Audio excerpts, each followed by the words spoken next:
Hi, everyone. Welcome back to the podcast. Today, I am joined by Aoife, who is a mind body coach, helping sensitive women break free from chronic pain and illness, anxiety, and depression using the tools she used to break free from 30 years of chronic symptoms, anxiety, and depression. Well, thanks so much for being on the podcast. Thanks I for having me. Yeah, I was gonna say you interviewed me last week, so we're going back and forth here in terms of interviews. Yeah, it's good to see you again. Yeah, and maybe tell the listeners where you're located currently. Sure. Yeah, so I am Irish, and currently I'm living in Mallorca in Spain. Ireland is a beautiful island, but it is very wet and windy, so I'm enjoying the sunshine of Mallorca. Yeah, I'm jealous here because I'm in Canada. I'm actually also Irish, but I'm in Canada, and it is very cold this morning. I just went and walked my dog before this, and I was thinking that you probably have much better weather right now.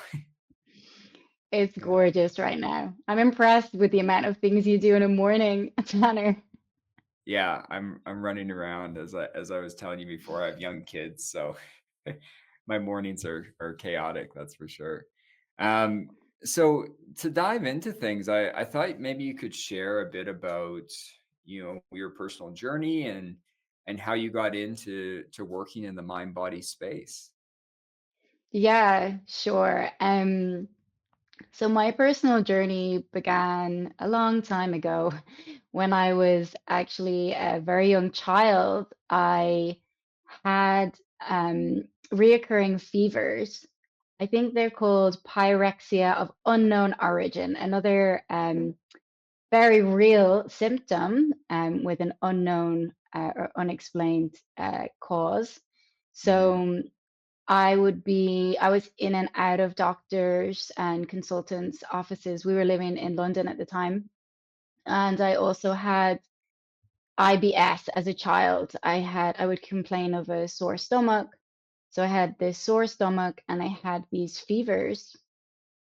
And so for as long as I can remember, I've been doing this uh, maybe journey or pattern that many of your listeners probably relate to, where you're in and out of doctors' offices and consultants and healers. And my parents were really open-minded. They took me to all kinds of herbalists, and the because of IBS and the stomach pain, it was it's kind of like an obvious thing to blame the food, right? So from an early Yeah. age, yeah, so from a really early age, I got the message to be hyper vigilant then also of food. And I think some healthcare practitioners told my parents that I had candida, and maybe it was a sugar thing, so that the sugar and the wheat and the gluten and all these things came in super early for me as messages. Oh, wow. Um, yeah, so it was a long time ago that it all started. Um, and then a particular moment in my journey was we moved uh, we were living in London and England at the time, and we moved back to Ireland, where my parents are from and all our extended family. So I was 6.5 years old, and when we moved back to Ireland that Christmas, weirdly enough, this time of year, my fevers got worse. So I used to just get these reoccurring fevers, and they spiked so high that I nearly had to be rushed into hospital. Oh my goodness. Um, yeah. And then I ended up spending time in hospital getting all these tests in Ireland with the top pediatrician in Ireland. And I had all these routine blood tests and every part of my body scanned and examined. And then they diagnosed me as mystery girl. And it's actually written on my medical report, mystery girl. And they Yeah. said, just ignore it and she'll grow out of it. Okay. So. So That's really not always much support was coming from even at a young age from the medical system. totally, yeah. So, and obviously I didn't grow out of those symptoms, and they just continued to morph into um, all different other symptoms. Like when I was a teenager, then I was getting really bad period pain and acne and just no energy and chronic fatigue. And then I had got into drugs and alcohol from a young age in Ireland back then. It was also the thing that you kind of did. Um, and then when I was sharing with you in our interview, when I started to, then I was blaming the drugs and alcohol for everything. Yeah, my health was not good and my skin was not good and my mental health was not good. But I was like, of course it's not good. I'm like, really using these substances in a very extreme way. So I'm Yeah. like, okay, I get to like 24 years old. I'm like, okay, I'm gonna sort my life out. I'm gonna get on track. I stop drinking and and using drugs in that way. And what I found then, and I started doing therapy as well, and started doing psychoanalysis, and what I found was that it was almost like a symptom imperative. Like I didn't have the drugs and alcohol to take the edge off everything, and I actually started to get worse. Everyone kept saying to me, wow, you've been living like a monk and you not been drinking, you must feel great. And I was like, I'm really not. I'm so eventually I got the diagnosis of fibromyalgia. Yeah, and I wanna mention real quick, I relate to you a lot here because I have my own journey with drugs and alcohol as well, and I think that's such a common misconception that probably a lot of listeners relate to around, this journey of reducing their drug or alcohol use is, as you said, it's a way of coping. It's not the healthiest way of coping, but it is a way that we cope essentially. And all of a sudden that's pulled away and to the outside world, they're like, oh, it must feel great. Like, you're doing better. Like everything seems to be more sorted out in your life. But internally, it just everything gets worse. So I really relate to you there. And I think it's such a common misinterpretation of what this kind of healing looks like from drug and alcohol use. Definitely. And thank you for reflecting that back as well. And yeah, it was like that. And all of the tension basically that I was feeling, that the drugs and alcohol were taking the edge off. I was left with all of that tension within me. And despite doing a lot of inner work, I still have a Tibetan meditation practice that I had gotten involved with then, and I was doing therapy, and I was this is also like an interesting factor. I had decided to go to college, go and study, and I thought that that was like part of like getting my life together, and of course, like for a lot of people that is, but I was coming at it from like let's say like maybe a slightly like an inauthentic angle, just like ticking these boxes of what I thought it meant to be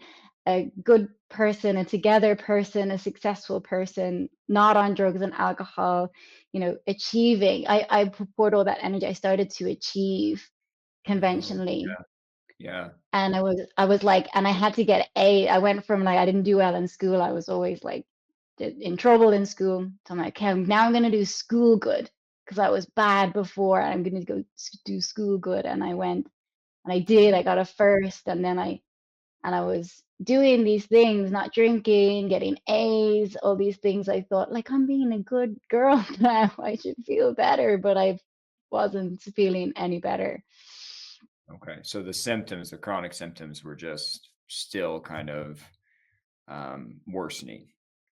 They were worsening. Yeah, I got when I got the diagnosis of fibromyalgia, I weirdly enough, it was a kind of a relief or a happy day, because I had spent like 20 something years being called mysterious, and being called complicated and having all these very debilitating symptoms, but not being told that, not being validated in them, Yeah. and not having a language to explain that to people. So I was living in a very isolated and tense inner world, and I thought, wow, I have a word now. I can tell people things, and I can find other people like me. And I did find other people like me, and I did have more language, which did help in a way, but it also led nowhere. It was also fibromyalgia was also just another word for mystery girl. It was also, Yeah. unexplained symptoms. And I didn't find anyone, until finding the mind body connection who had any answers or roadmaps for recovery to any of these symptoms. Yeah, and it's so common. I appreciate you sharing that because I remember thinking the same thing when I had chronic symptoms. I was thinking back because a few doctors told me I had fibro as well, amongst other things. There was some there there was some arguing back and forth, but I wanted like when I was lost in pain, similar to yourself, like I wanted so badly to just be given some diagnosis for someone to explain. I didn't even care how bad it was. I was just like, I want to know what is taking place, which makes sense as you share your story. I think there's such an invalidation of what you were going through coming from the medical system, and that's it's so common where people just feel unheard. They feel not like they're valued, like not respected, and so it makes sense we want this label to validate us and to also be part of a community potentially of people that have a similar diagnosis. But as you're saying, then we realize, oh, like people following this pathway, like there really isn't much hope that's being drawn from it. Totally. Yeah, I felt like I it would lead to some hope and some connection. Um, and it didn't.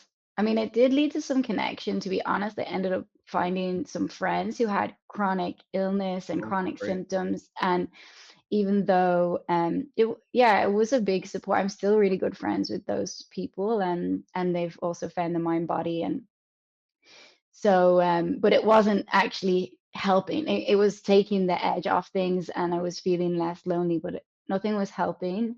And I still had this really severe IBS as well. And I really went down when I stopped drinking and stopped taking drugs, and that whole scene. I also really went down the route of the sugar-free, gluten-free, the Candida diet. Yeah. I thought, oh, this lady said that if I do this really strict diet for 6 months, the candida goes, and then like everything's gonna be sorted. So I did that, and that went on for like over 6 years, where I was more and more terrified of gluten and sugar and oils, and I would read more about all these different things. And it got to a point where there was hardly any food I could really eat without having a very real, distressing, disturbing flare up of my IBS and fibromyalgia, insomnia, everything. So I Yeah. was really stuck. Yeah. It's that avoidance cycle that we know so well. And anyone who's had any type of chronic symptom, that's where we go to. It's like, let's just avoid like anything and everything that triggers us. I relate to you there. I wasn't on this specific diet, but I was gluten free for a period of time. I was eating paleo for a period of time. And as you're kind of explaining, the problem is then now we have all these triggers that we're fearing.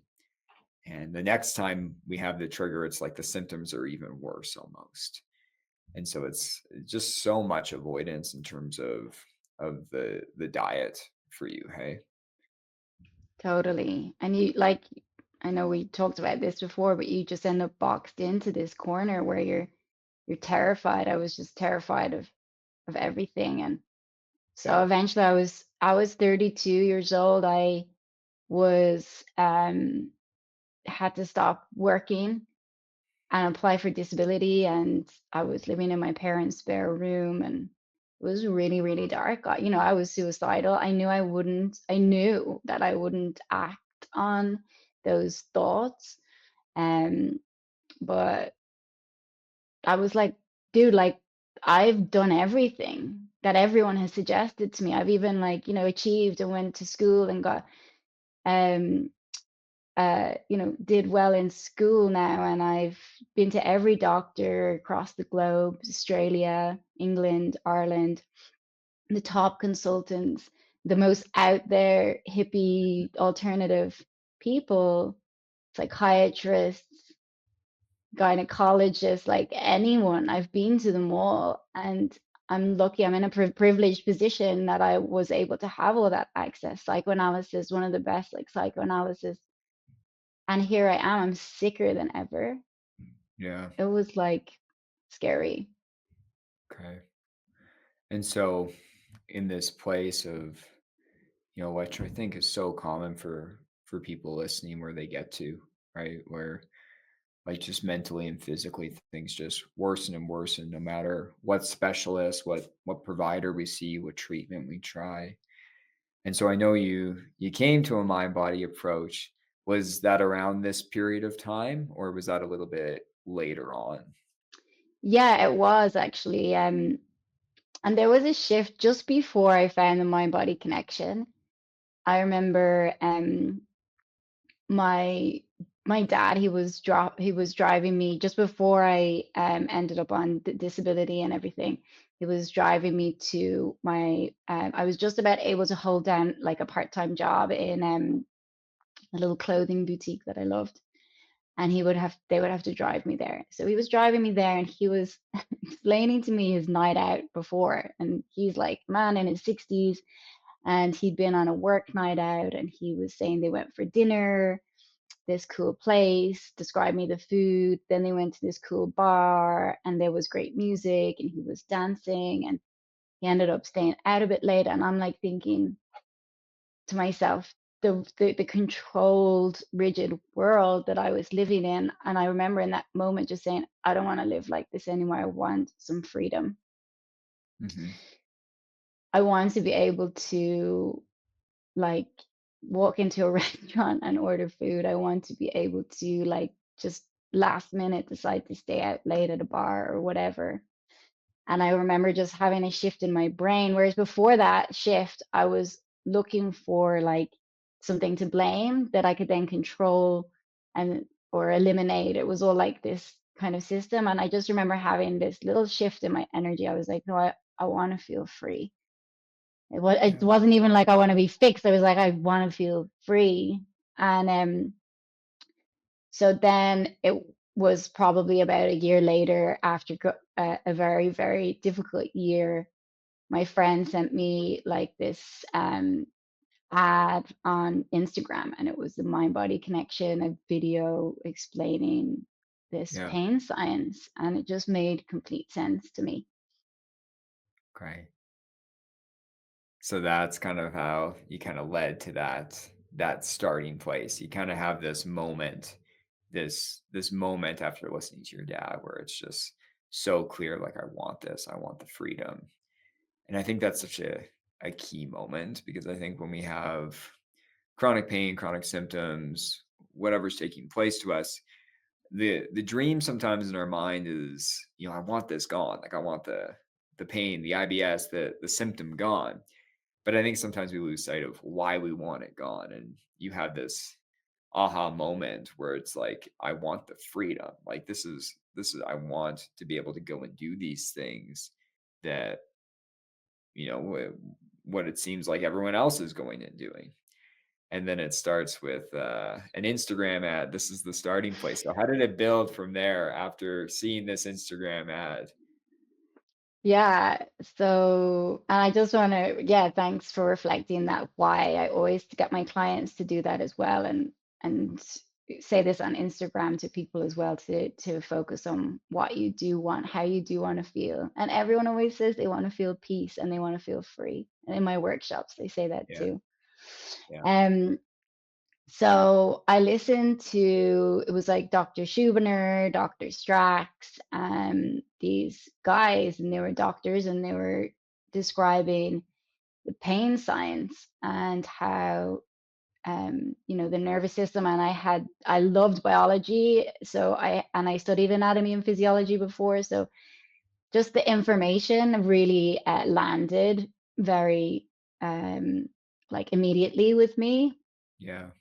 And then so I have an obsessive and addictive like tendencies and personalities, and when that's channeled in the right direction, it can go really well for me. So Yeah. I like brought all that energy and enthusiasm, and I bought like every book, and I from the minute I woke up in the morning, I listened to these talks. I found Dr. Sarno, like old talks by Dr. Sarno on Yeah. YouTube. So the minute I woke up in the morning, I like plugged in. I'm like, I'm retraining my brain. And Yeah. I would listen and read, and I was whatever I was doing, cleaning, like everything. There was like a little pod in my ear, just listening to this new information. I decided I was Yeah. only allowing this new information in. So you really dove into it in like a pretty major way, which I relate to, and probably lots of people relate to. And I like what you said there, where that addictive, obsessive kind of tendencies, which I definitely have myself as well. Um, they can sink us real quick, but if they're channeled in the right way to the right level, they can be a really useful quality as well. Totally, they really can. And so I let all this information in and it was, for a few weeks. I can't remember exactly what it was, like 2 or 3 weeks, and I just felt such relief. I felt such relief when I first heard all this new information, because I had spent a lifetime, being told I was complicated, with a long list of symptoms since I was a young child that were incurable and complicated and unexplainable. So then this like these guys were now saying basically that that I wasn't a mystery, I wasn't complicated, it's not that complicated. That well, how I interpreted it anyway, that instead of having a list of like 30 mysterious symptoms, I only had one problem. It was a dysregulated nervous system because of the stress that was being generated. And I was Yeah. like, I can figure out how to sort that out. Yeah. Let's go. Yeah. So yeah, I did. Then I walked. So that relief, the new information, this everything was bringing down the relief. I wasn't feeling like such a big the burden, the weight I've been carrying around, right? And and then I started to feel kind of good. Like within a few weeks, obviously all kinds of stuff I was still going on for me, but I just felt this lightness come in. And so I went I felt spontaneously like having a bit of fun with breaking free from my restrictive diets. Like, so I went to my local shop, and I love to be like a bit outrageous and bringing humor into things. Humor is such good medicine. So I Yeah. didn't just like gradually start eating like whole seed bread again. I walked into the shop and got Guinness and Mars bars ice creams, and I didn't eat them all or drink them all in the one sitting, but Yeah. I had some, and there was like I didn't have any symptoms, and then so I continued on and went called into a friend's house. That a few friends were gathered for a birthday party, and they had made a vegetarian lasagna, and I walked in and I just took out some more Mars bars, started eating them, took out a Guinness, started drinking in front of everyone. Everyone's like, what? Like they hadn't seen me eat Yeah. in years. And I'm like, oh, make sure I have a plate of that lasagna. And everyone's like, what's going on? So for me, just bringing that playfulness and humor into breaking through that symptom. And that night I slept and I didn't have IBS symptoms. Now, I have to say, the symptoms morphed. I ended up like, my anxiety got worse, and there was all these other Yeah. things that happened. I wasn't just like some miracle, but it was still a miracle for me, and everything had shifted. Everything had shifted within me, and I knew I just had this one thing now to focus on and figure out. And it's not like it's been an easy journey to to change all these different patterns that have been generating such extreme stress within me. It's Yeah. been a journey, but I've only had this one thing to focus on, and it's empowering to hear that you're not broken and complicated and weird and different and dismissed. So I Yeah. guess I felt empowered finding the mind body connection. Yeah. Which I think is such well, there's so much in what you just said there. I think first off, it's such an added benefit when people can get to that empowered feeling. Because I think for so long, most of us, we've had these chronic symptoms and we just literally thought there was nothing we could do personally because it's like we're fully reliant on the medical system, on doctors, on specialists, on physical practitioners. Like we're fully reliant on their advice, their, exercises or practices or medicine or whatever it is. And I think that's a great feeling that people want to cultivate. It's hard to I don't want people listening and trying to force that, but you want to cultivate that feeling of, you know, it can be empowering. A little bit scary. I think it's also normal to be like scary of like, oh yeah, this is like a personal thing. Like I got to like change things, but I think there's an empowerment in that.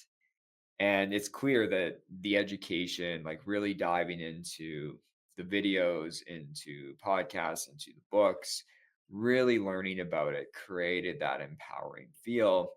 And so much so, I love your confidence, like so feeling so empowered and confident that you just start going and eating some Mars bars and vegetarian lasagna and really diving into some of that. And that does take place. I think, some people need the more gradual feel to build that confidence, but you had such confidence and empowerment to go and to do that. And I like what you said. Like I think it's so important to know, like it's not like one moment and I was healed.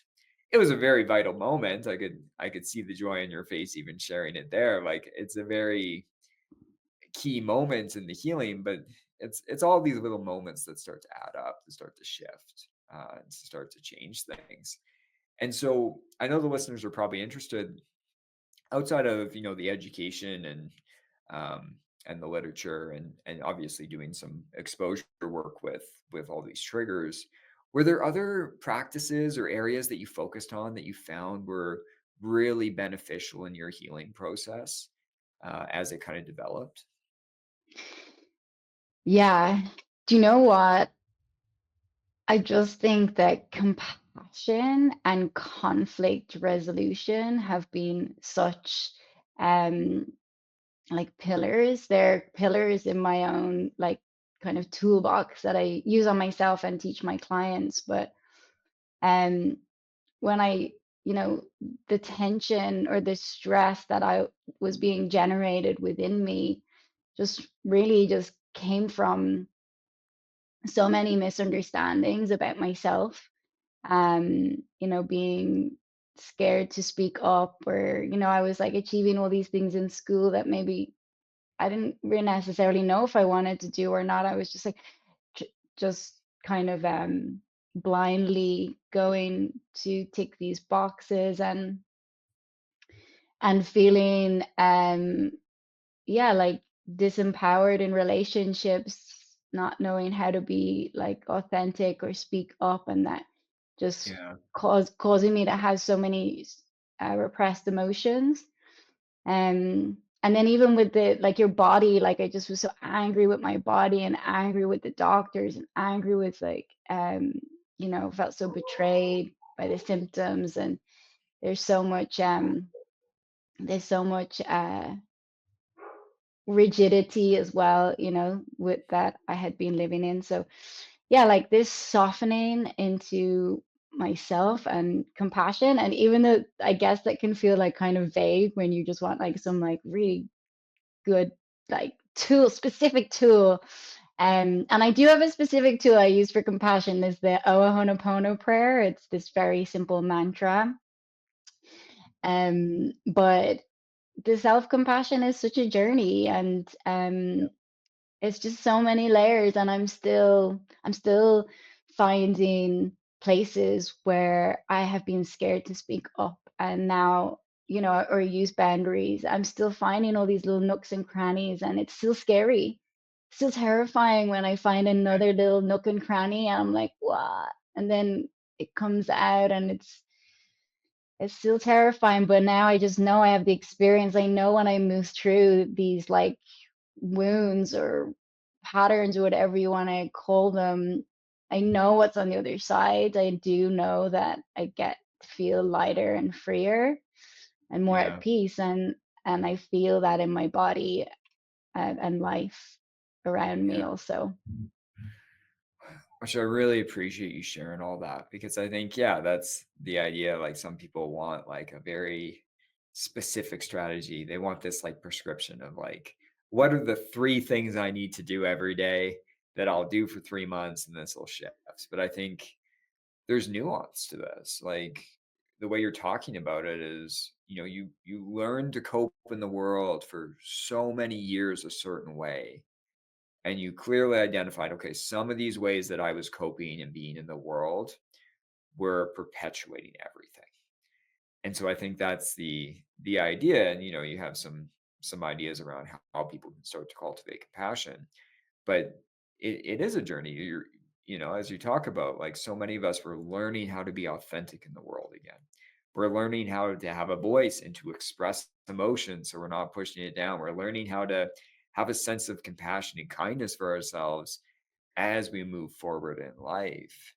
And that's the work, I always tell people that keeps going even after you're pain or symptom free, like to maintain that healing, like some of that work of learning to be in the world and to be authentic and feel safe is so vital for recovery. And we have to maintain that. And I also appreciate what you said there, that it's still scary. I find that as well, where, I could be such a people pleaser. That's something that I had to really work on. But even in certain environments, all of a sudden I'll be like, oh yeah, like I'm feeling like terrified to express my emotion to this person right now. And I've worked on this for a decade. Like it is scary, and it takes a lot of consistent awareness and practice to shift the way that we approach life and we are in life. Definitely. And like some these symptoms, they have like layers attached to them, and parts of us, like these are like coping mechanisms we learn to be in a world, and that served us for that time. And so these some of these symptoms, our mind has a timeline. It's like 3 months, 2 years. How long is it going to take? 6 weeks? Like how long do I do this for? But our mind creates timelines, but those layers, those parts of us, those inner child parts, like um there's just layers. And I know for myself it can be frustrating when you want something to be resolved now. You got life to live, you got things to do, whatever. And I know, just so know that. And but what I've really come to realize is, these things, they have their own timeline. That's why the having this just compassion, some whatever compassionate based practice feels resonates with you. I like the mantra because it's just so easy and accessible. Whatever, I just feel is going to be your go-to, because it's going to help soften and ease um, that tension around like wanting things to change, because some things just have their own kind of timeline, I feel. And finding a way that you can find peace and ease, whatever tools work for you that can help you find peace and ease and compassion along the way, is gonna is going to help. Yeah. Well, I really do appreciate you spending the time and you know and just that openness to be vulnerable, sharing, your story and what you went through and how the healing occurred for you. I want to give a little time at the end here, just so you can share a bit about your work, services, offerings that you have, and for anyone listening, I'll also put all your links down below in the description. But can you share a little bit about your work and what that Yeah. looks like? Yeah, so I work with sensitive women. They seem to be drawn to my message. I'm an extremely highly sensitive person myself. Um, and yeah, I have group programs. I work one-to-one with clients. I have some self-paced programs, but if you want to go over to my website, you can check those things out. I also have a free health audit call if you like resonate with me and you want to connect and chat. Please do. You can use the link to book in a chat, and we can talk about what kind of tailored process will work for you. Um, I'm obsessed with getting people, women, back to like living authentically and living free and back to work or back to their passion. But when I do my market research, a lot of people don't say they don't actually care about work and they just want to feel peace. So I'm all trying Yeah, to get people back to life and back to like work or reality, and they're like, no, they just want to feel peace and they want to feel free. So I really get that because that was my big aha as well. I just want to feel free. It's so simple. I didn't want anything big and grandiose. I just wanted to be able to yeah, walk into a bar and order some fish and chips and feel like that was my choice to make. So yeah. Well, I appreciate so much you coming on the podcast and sharing everyone, what you've gone through and the work that you do. Again, I'll put all your links down below for people that are interested. So thank you everyone for listening, and I'll talk to you next week.